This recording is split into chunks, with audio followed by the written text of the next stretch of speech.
ألم تر إلى الذين خرجوا من ديارهم وهم ألوف حذر الموت فقال لهم الله موتوا ثم أحياهم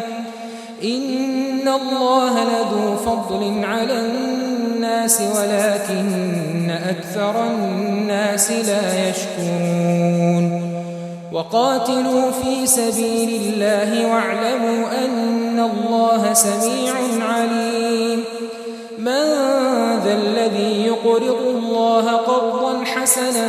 فيضاعفه له أضعافا كثيرة والله يقبض ويبسط وإليه ترجعون ألم تر إلى الملأ من بني إسرائيل من بعد موسى إذ قالوا لنبي له مبعث لنا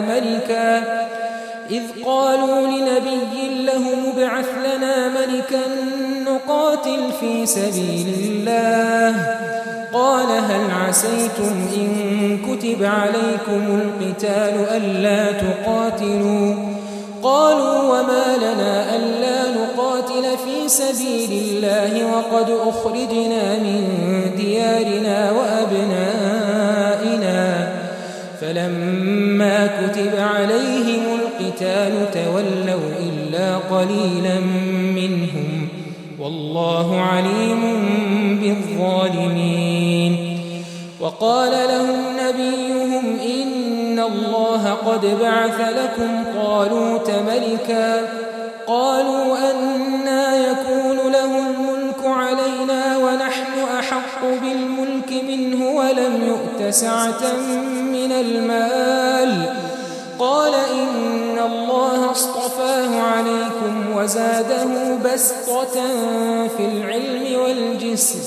والله يؤتي ملكه من